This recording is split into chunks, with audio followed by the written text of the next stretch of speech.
Bonsoir. Les cannes.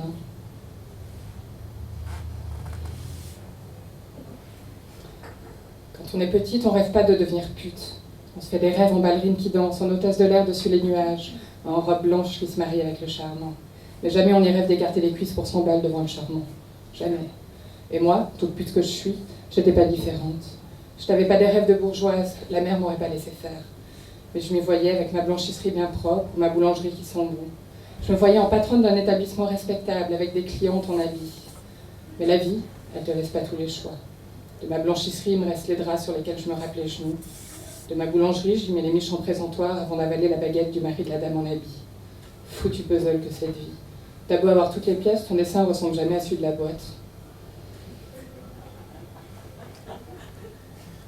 Je suis venue un dimanche à ce métier. J'en avais pas tellement envie, mais j'avais plus de toit dessus la tête et mon estomac menaçait sérieusement de se défiler si je lui mettais pas de quoi sous la dent. Alors j'ai tapiné. J'étais pas trop pour le principe au début, et j'aurais sans doute arrêté bien vite si mon ventre vide n'avait pas eu des exigences régulières.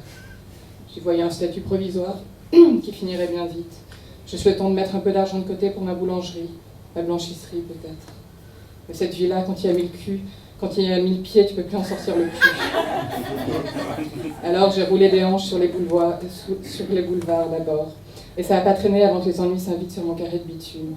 D'abord la flicaille qui te dit que ta croupe, elle n'est pas réglementaire sur le béton des gens bien comme il faut. Ensuite, t'as les chefs qui commencent à te tourner autour en te promettant la sécurité si tu bosses pour eux. Là, ça devient chaud.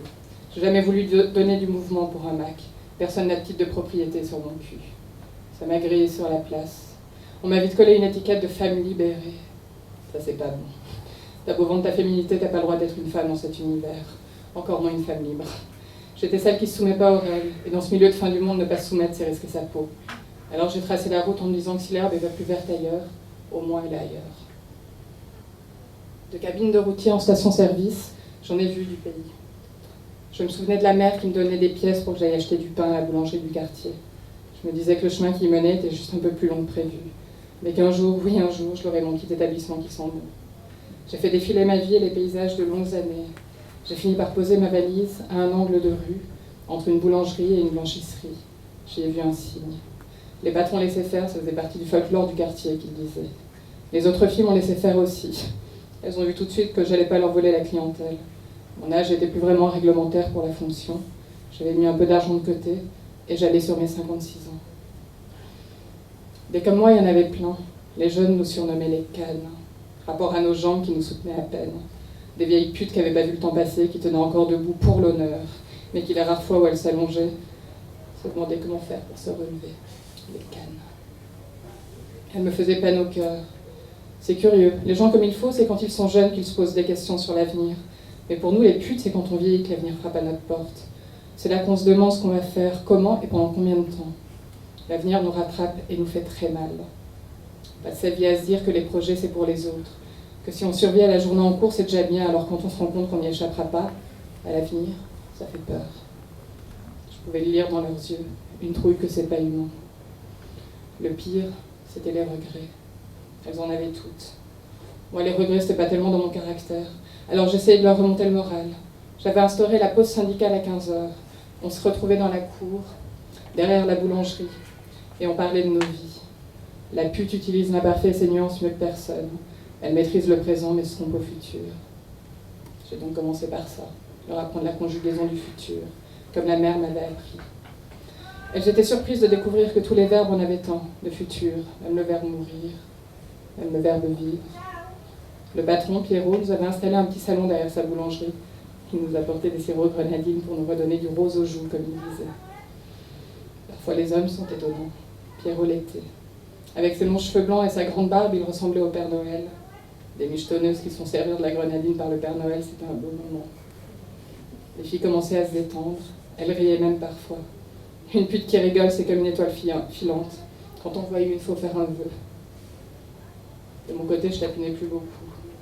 Le bruit avait couru qu'une canne avait des choses à raconter sur le métier, l'avenir et le reste. Les plus jeunes venaient me voir méfiantes. Elles me disaient que quand t'es pute, c'est pour la vie, que c'est écrit sur ton front et que les gens bien comme il faut, ils savent lire. Elles n'avaient pas tort. Et elles trempaient leurs lèvres dans la grenadine du Pierrot. Et le monde n'était plus pareil après la première gorgée. J'avais pas les réponses à toutes leurs questions, mais je le montrais pas. Elles avaient la tête sur les épaules, mes petites putes, et le cul au bon endroit. Je pouvais pas leur faire avaler n'importe quoi. Elles ne quéraient pas de gloire de leur fonction, mais je leur interdisais la honte. Pas parce que t'es pute que t'as pas d'honneur. Écarter les cuisses, c'est juste un geste. Pas plus odieux que la poignée de main d'un banquier. Pas moins glorieux que de servir le thé à une rondière. Une lumière s'allumait dans leurs yeux, et ça me plaisait. Mais ça réglait pas la question de l'avenir pour mes vieilles putes. Les cannes avaient beau sourire que la trouille leur bouffait encore les tripes. Je leur racontais mes rêves de petite fille, la blanchisserie et les dames en habit, la boulangerie qui sent bon, en leur disant que d'y croire c'était la meilleure façon d'y arriver, et que si j'avais choisi de poser mes valises entre une boulangerie et une blanchisserie, c'était bien parce que j'y croyais encore. Même dans la misère, il y a de la jolie vie. Et cet angle de rue, cette petite table entre mes rêves, c'était ma jolie vie à moi. Mon gentil Pierrot m'écoutait raconter mes histoires avec ce sourire énigmatique qui lui plissait les yeux. Nous étions 6 à devoir nous reconvertir rapidement. 6 femmes dont les croupes sincères ne levaient plus beaucoup de rêves chez les hommes. Je devais trouver une solution, sinon les cannes n'allaient plus croire en leur avenir très longtemps. C'est ce moment que Pierrot a choisi pour mourir. Mon doux Père Noël et sa grenadine en partance pour les nuages. Les cannes et moi avons organisé une cérémonie sous les tonnelles dans la cour des miracles de mon Pierrot. Les filles sont venues rendre hommage à l'homme qui ne jugeait pas et qui souriait des yeux sous sa barbe. Le lendemain, un homme est venu frapper à ma porte, une enveloppe à la main, une clé, un mot de mon Pierrot, pour les cannes et pour les rêves. Il me léguait sa boulangerie. J'allais reconvertir mes putes. Merci pour elle, mon Pierrot. Merci pour moi aussi. Ça n'a pas traîné, je les ai mises au pétrin pour les en sortir, et notre commerce a vite tourné comme il faut. Fallait les voir les mains dans la farine avec leurs tabliers blancs et leurs longues bottes en latex. Ça avait de la classe. Leurs décolletés francs et leurs dentelles rouges racolées derrière le comptoir pour vendre de la bonne petite miche bien chaude et fourrée aux amandes, aux épices et au chocolat noir. Rapidement, j'ai fait du bénéfice, et avec mes économies, j'ai racheté la blanchisserie d'à côté, et j'ai reconverti les plus jeunes. La moitié de leur salaire part sur un compte épargne, c'est la règle.